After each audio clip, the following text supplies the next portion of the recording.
Nicholas Mevoli struck a casual pose at the edge of Dean's Blue Hole on Abaco Island in the Bahamas. As he leaned over and looked down into the dark blue abyss, his heart raced, pounding more than it should. The water lay perfectly flat, concealing the immense undersea pressure of several hundred meters awaiting the divers below. Nicholas knew this dive was a make-or-break event. He had spent years training, striving to achieve a level of physical fitness that would enable him to withstand the challenges lurking in the darkness. Taking a deep breath, he jumped into the cool water, unaware that he was embarking on a journey that would lead to his end.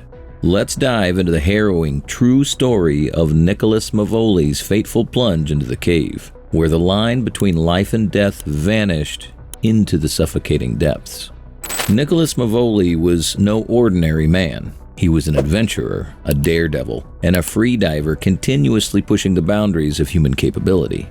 Driven to etch his name into the Hall of Fame of freediving, Nicholas prepared to undertake the most dangerous challenge of his life. He aimed for another national record at the Vertical Blue competition, a prestigious event where the world's best divers tested their limits in the ocean's depths. His goal? A free immersion dive to a record 315 feet, a feat that demanded not only incredible stamina and endurance, but also the mental fortitude to plunge into the cave with nothing but a rope to assist his ascent. On that fateful day, Nicholas's life would change tragically. Sadly, in a manner that no safety divers, even in their wildest dreams, could have foreseen. The mere act of initiating a dive that pushed him to the brink of human endurance was an achievement. The pressure at such extreme ocean depths would sap life from what was once a proud diver, transforming what should have been a successful dive into a catastrophic event. Swimming to extreme depths without any equipment is perilous, which is precisely why free diving athletes challenge themselves to go deeper.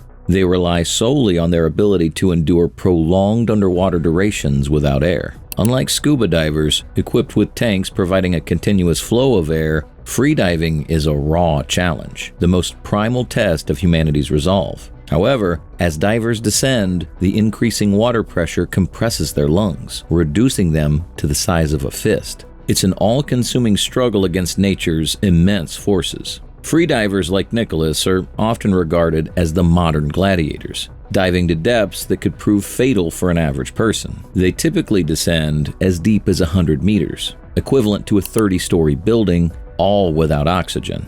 As they dive, their heart rate slows, experiencing vasocongestion and the intense squeezing pressure of the water on their bodies. A single mistake, a momentary lapse of focus, can lead to dire consequences and a struggle for survival upon resurfacing. Nicholas was well acquainted with these challenges. Born in Dunedin, Florida, he'd always sought out risks and pushed limits. He later moved to Williamsburg, Brooklyn, where he worked as a prop master for various popular shows, including Comedy Central's Chappelle Show and CW's Gossip Girl. While he enjoyed a successful career in the entertainment industry, he eventually discovered his true passion in freediving, a pursuit fueled by the thrill of danger.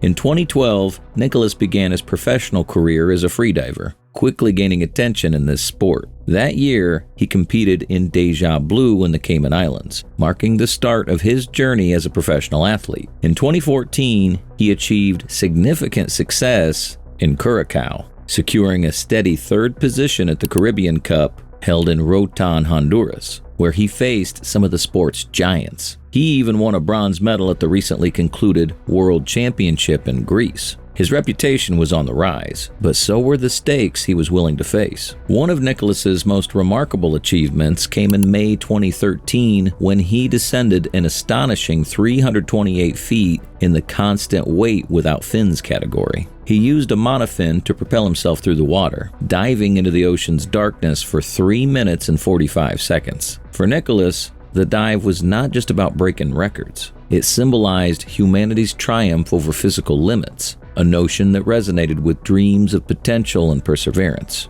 However, this was merely a precursor to what he, in his recklessness, regarded as the challenge of a lifetime, one that would ultimately seal his fate: diving into the cave. Undoubtedly, the world's most popular and risky freediving competition is Vertical Blue, held at Dean's Blue Hole in the Bahamas. This spectacular underwater sinkhole measures 200 feet in depth, an abyss where sunlight cannot reach once divers descend into its depths. It is both beautiful and terrifying. Many have faced peril in its waters, and Nicholas Mevoli was no exception. Nicholas arrived at the competition with a singular goal: to set another national record in the free immersion category. However, this dive would be more daunting than before. He had no fins to aid him, no equipment to propel himself forward aside from the rope meant for his ascent and his own lung capacity. In his last competition on November 17, 2013, Nicholas was on the brink of greatness, competing alongside 34 rivals from 16 nations. But for him, this was more than just a contest. It represented both a challenge and an internal struggle. He planned to reach 236 feet without taking a breath, relying solely on his mental fortitude to aid his descent. This time, he had 5 safety divers shadowing him and 15 athletes surrounding him, along with dozens of spectators watching with bated breath. At exactly 12:25 p.m., Nicholas took his last deep breath, filling his lungs to maximum capacity. He dove into the water, moving swiftly and smoothly through the blue expanse. However, as he descended into Dean's Blue Hole, the light above began to fade, plunging him into deep darkness where the pressure started to envelop him painfully. Things began to go wrong at 223 feet. Throughout most of the dive, Nicholas demonstrated exceptional physical and mental ability. But then, he began to choke, instinctively reaching for the surface as he felt himself drowning. It was the pressure at this depth that weighed heavily on his chest, saturating his lungs and making breathing nearly impossible. Despite this, Nicholas resolved not to retreat. Instead, he pushed further into the darkness, battling through the pain that sought to drag him down. At this moment, the competition staff noted that Nicholas seemed to be moving less freely than before, igniting a spark of concern among the safety divers. Their unease marked a pivotal moment, the realization that something was amiss, though they would not yet pinpoint what. Nicholas surfaced after 3 minutes and 38 seconds, but the sight that met the onlookers was alarming. His face was unnaturally pale, his eyes wide and unresponsive, and his muscles appeared sluggish. After removing his goggles, he attempted to flash the OK sign with trembling fingers, whispering, "I'm okay." But he wasn't. His words came slowly, barely audible, and it was clear that something was terribly wrong. Mental and physical pressure at the depths. While Nicholas descended deeper into the blue void, the strain on his body began to increase. Freedivers are trained to endure the brutal realities of the ocean's crushing depths. The pressure becomes greater with every foot, and when Nicholas dived over 100 feet, his lungs decreased to 1/3 of their normal size. In such conditions, one body is subjected to tremendous pressure, and Nicholas's heart rate was climbing as he neared the 200-foot mark. However, as the experiences of survivors indicate, even with training and preparation, the deep sea remains one of the most unsafe and dangerous places. Every diver, even the most experienced, can fall victim to underwater blackout, oxygen deprivation, or the effects of nitrogen, which fog the brain and impair judgment. This condition can leave divers feeling euphoric, yet recklessly disoriented, sometimes leading to fatal decisions. Nicholas ultimately won his fight for sanity, but that was perhaps the toughest challenge he faced. He needed to clear his mind and quell any emerging anxiety or panic, because even the slightest distraction at that moment could prove fatal. At 223 feet, something went wrong. Nicholas continued to dive deeper, but despite his efforts, his pace slowed and became laborious. The pressure was increasing drastically, and his lungs were no longer expanding and contracting as they used to. This process was mentally taxing, weighing heavily on his mind as he grappled with the reality of his situation. At this depth, freedivers say the line between mental awareness and physical reality becomes blurred. A part of you begins to merge with the water. This was the moment of truth. The time when, against all odds, Nicholas had to fend off the increasingly powerful impulses of fear, exhaustion, and primitive desire to retreat. Yet, Nicholas did not stop. He continued to make his way further down. He was only a few feet away from achieving his goal, and therein lay his desire, or rather, his dying wish to succeed. However, the more he pushed his body to its limits, and perhaps its mind to its fringe, the less he could perceive the potential threats around him. The abyss was winning, pulling him in, and despite being an Olympic swimmer, he felt he had no control over it.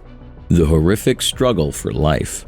Suddenly, Nicholas's body fell back and became lifeless. His eyes rolled back in his head, and he sank backward into the water, collapsing in a faint. The spectators held their breath as safety divers rushed to his aid. In one swift motion, they hoisted his lifeless form onto the platform. Each second felt like a countdown to death, and time was running out. Nicholas's rapid ascent in the sport, pushing his body to its limits within months, ultimately sealed his fate. The physical and mental fatigue evident during the Bahamian event highlighted the immense pressure inherent in training and competition. Dr. Barbara, the event's physician, immediately began cardiopulmonary resuscitation as Nicholas lay unconscious on the platform. Foam bubbled from his mouth, and blood gushed forth, dripping into the water, one of the worst symptoms indicating that his lungs were severely compromised.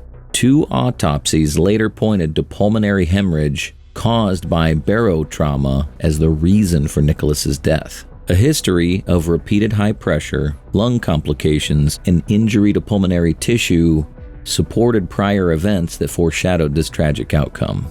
However, little information existed about Nicholas's health leading up to his death, and researchers found no indications of chronic illness before the incident. One of the safety divers, Marco Cosentino, recognized the problem as soon as he reviewed the footage. Nicholas had succumbed to an upper respiratory squeeze, an ailment common among divers, caused by high water pressure that burst capillaries in his lungs. Blood filled his lungs. Blood filled his trachea, making him gasp irregularly. It felt like hours as the medical team fought desperately to save him. Nicholas's pulse was weak, akin to that of a dead man, or at least a man so scared that his heart had stopped. Tension hung in the air, and the team administered more doses of adrenaline while continuously performing CPR. But the ocean had already claimed its share. After 15 minutes of struggling to revive him, Nicholas was transported to a nearby clinic in an improvised ambulance. The safety team continued CPR during the ride, but hope dwindled with each passing moment. Upon arrival, extensive revival efforts commenced, but it was already past the point of no return. At 1:44 p.m., Nicholas Mevoli breathed his last breath. A final farewell. The death of Nicholas was a profound shock to the close-knit community of freedivers. When Chapman, a friend, coach, fellow traveler, and Nicholas's roommate stood before the group of athletes and their families to deliver the heartbreaking news, his voice trembled as he said, he died doing what he wanted. Those words did little to ease the profound sorrow that consumed him, leaving him feeling broken and frustrated. Although Nicholas had given an okay sign, it was clear that he could not speak properly. Blood stained his mouth. Further efforts to revive him proved futile, and he was declared dead at the nearest clinic. This tragic event marked the first fatality in an international freediving championship, resulting in the suspension of the competition. Nicholas's body was taken back to Nassau for a post-mortem examination, which revealed that he died from pulmonary edema, essentially drowning in his own fluids. The pathological findings showed that his lungs were filled with liquid, occupying 800 cc of their capacity. Images from the examination indicated an enlarged right ventricle and increased pulmonary artery wall thickness, both of which are characteristic of congestive heart failure.